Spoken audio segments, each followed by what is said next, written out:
Hi guys, welcome back to my YouTube channel. And as you read by the title of today's video, we're gonna look at engaging with different types of intonations in English.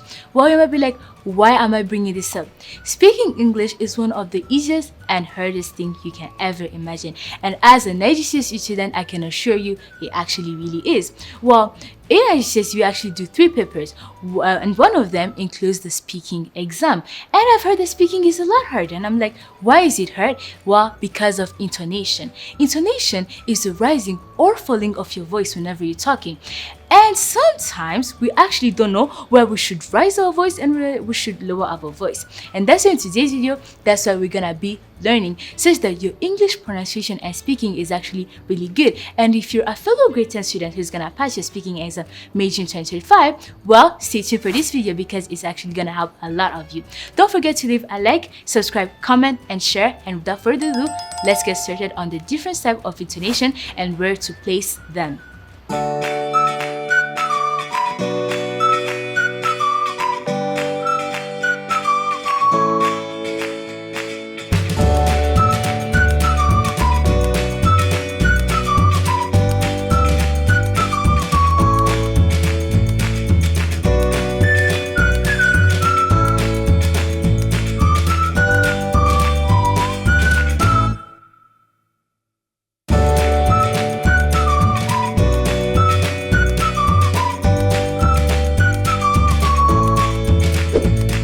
Now you might be wondering, why are we even learning about intonation? Yes, it's important in English, but why?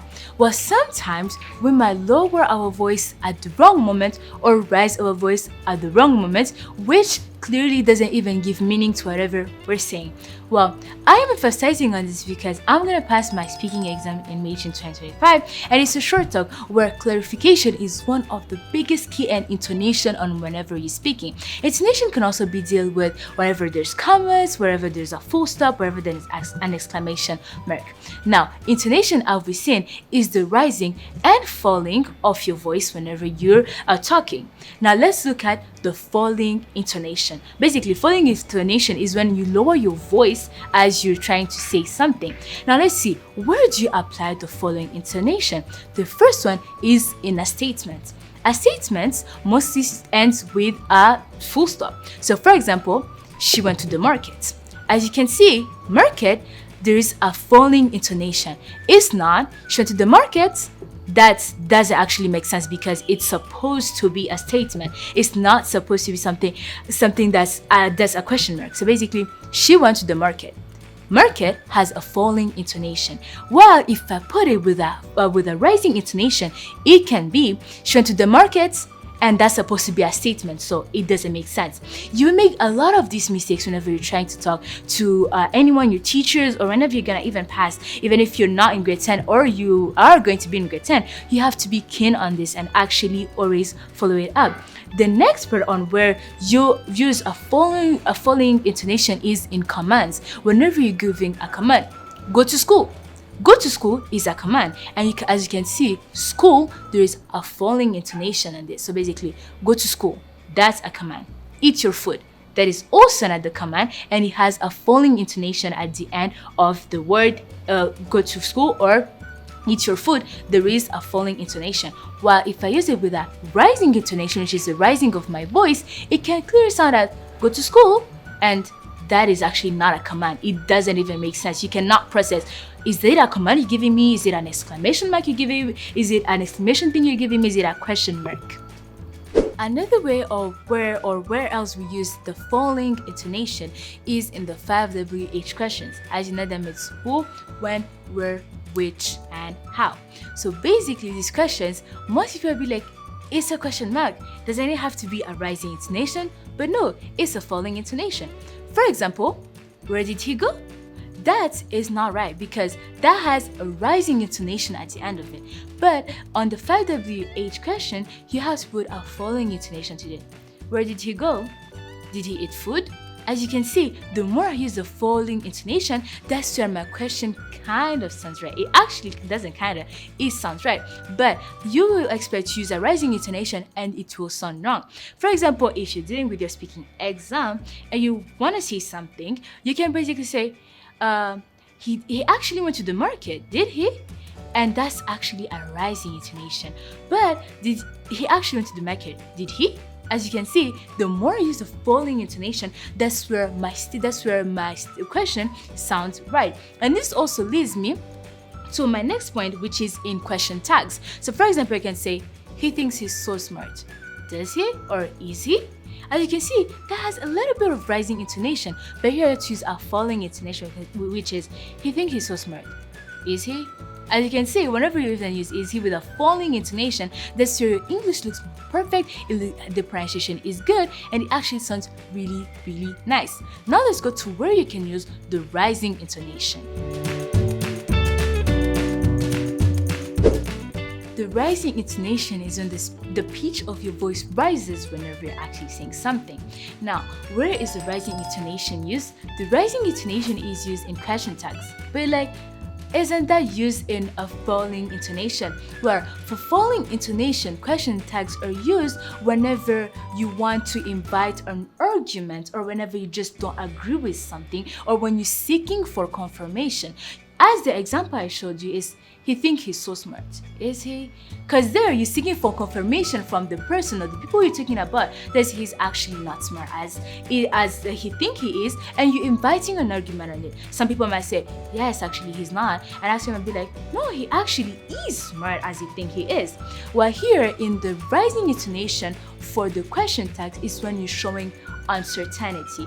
Well, it's not the same thing as for the rising or for the falling intonation, but here you're basically showing uncertainty that you don't know actually something. Class starts at 12 in the morning. But wait, actually? Because as you can see, that's a rising intonation. So that means basically in question tags, you're so showing that you are uncertain of whatever you're talking about. You can say, the new shop is down there. Wait, is it? Because there you're actually asking a question and you're like, I'm not certain if it's there. I'm not certain if it's there.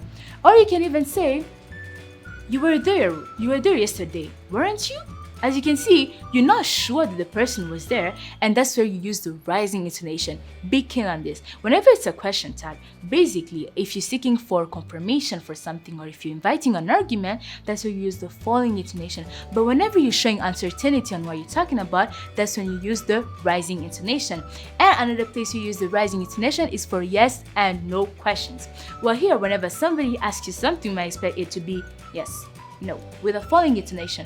But the more you use the rising intonation, that's when it actually sounds really, really good. For example, do you like your new shoes? Yes.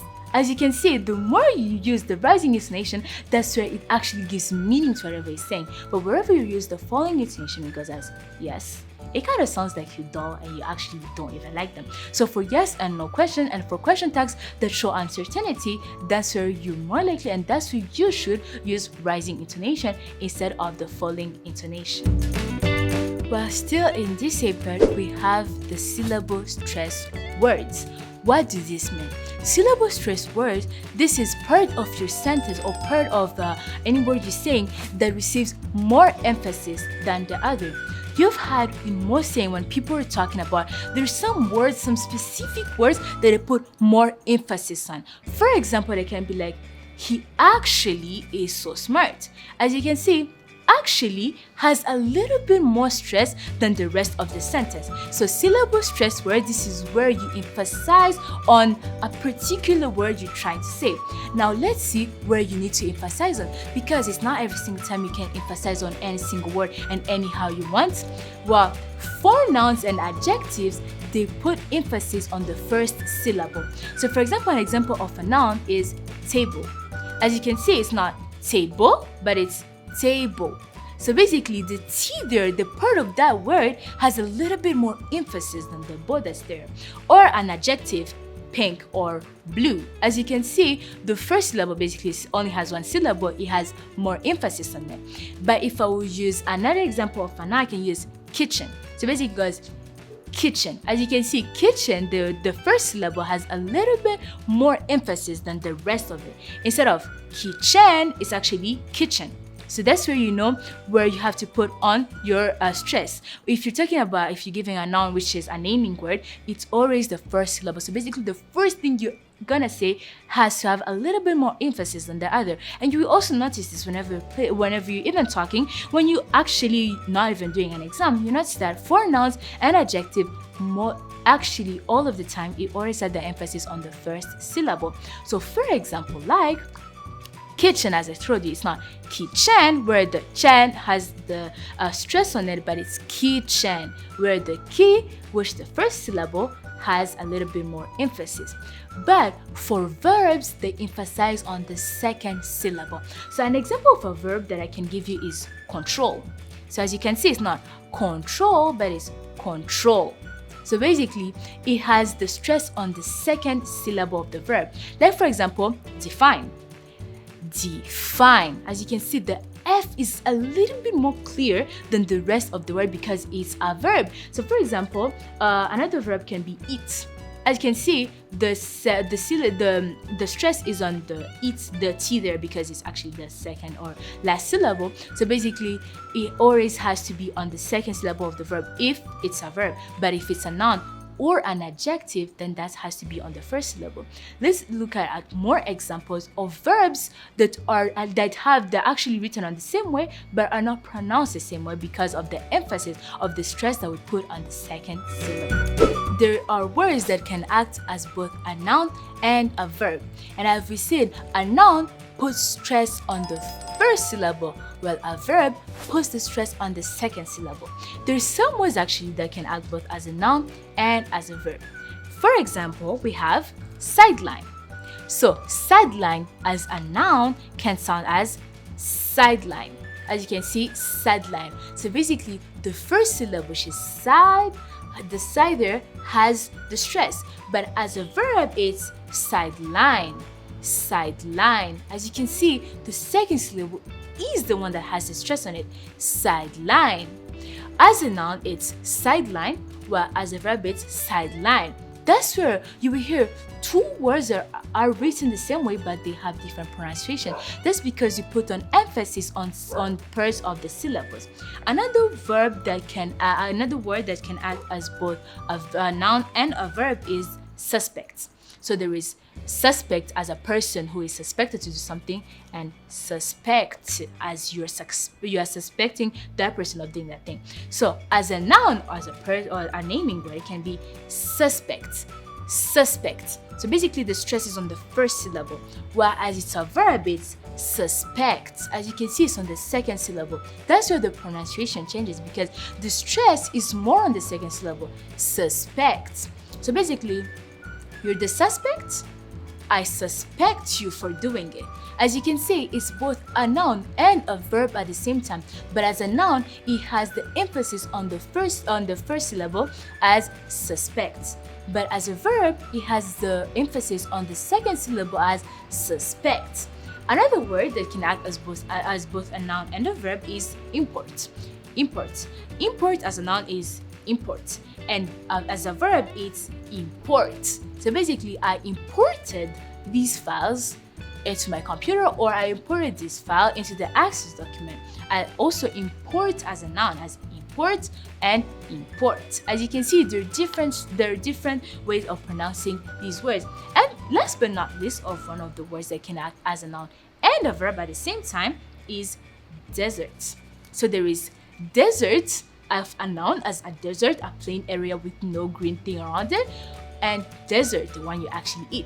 So as a noun you can say desert, desert. So basically, desert. I ate my dessert today.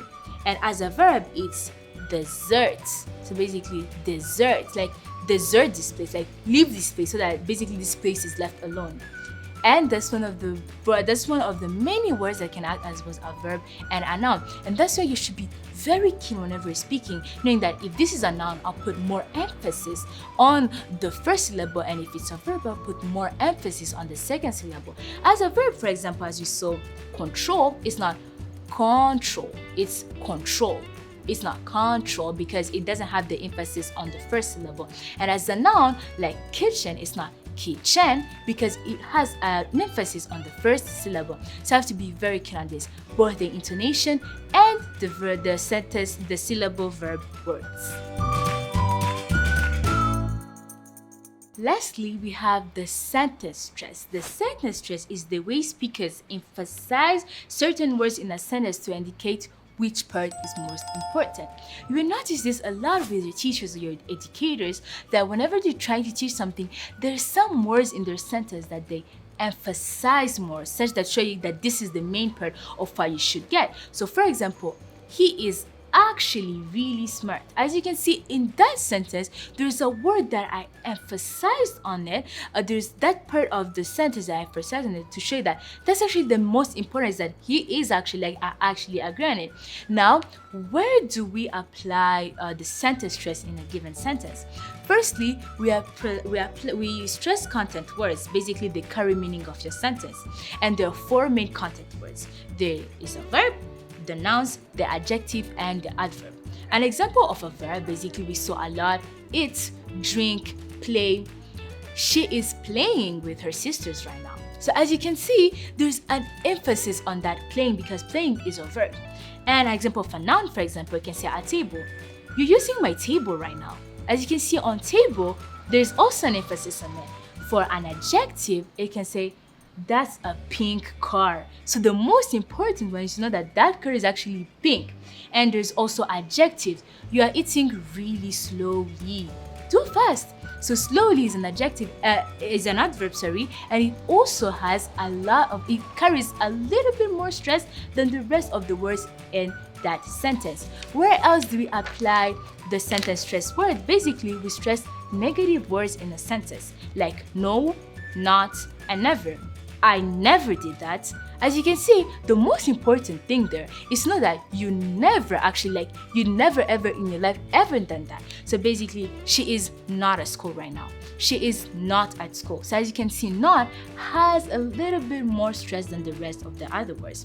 We also stress modal verbs like should, could, might, would, may, and will. So basically, I will do it tonight. I might go to play soccer. As you can see, there is a little bit more emphasis. I will do it tonight. That's sure, I will do it tonight. But I might come to soccer practice. So basically, the emphasis or the most important part there is to know whether I will or will not do it, or whether I might or might not do it. And last but not least, we also stress short words like articles. We don't actually stress short words. Articles, prepositions, and conjunction. Articles like a, and, but there, like a car went there. That is not right. Or a car broke down. It's a car broke down, because a car is the noun there and it has a lot of emphasis. For you guys to understand why this is so important, you can watch a lot of BBC or CNN, because this is one of the parts that they emphasize on the keywords. That's why most speakers in English will have a lot of intonations in their words as they're reading a question. They can be reading and they actually emphasize on the comma. They actually put a comma, they put a full stop. Some words are raised, others are falling, and some have more stress than another, and others have less stress than others. So this is all part of you speaking well, of the way you pronounce English words. This is to help you to master actually pronunciation and know what you're saying, whether it's right or wrong, because like the words that can act as both a noun and a verb, it can be really confusing. You can be doing your speaking exam and you might say, like for example, if you want to say suspect, but you say it as in a verb from while you wanted to say as a noun, and it's actually something that's gonna confuse the examiner, and you might lose a lot of marks. And not only is it this important for your exam, but also in your daily speaking, such that people can be like, oh wow, you actually have really nice English, and such that your pronunciation is at the best. Don't forget to leave a like, subscribe, comment, and share, and I see you guys with another video. Bye.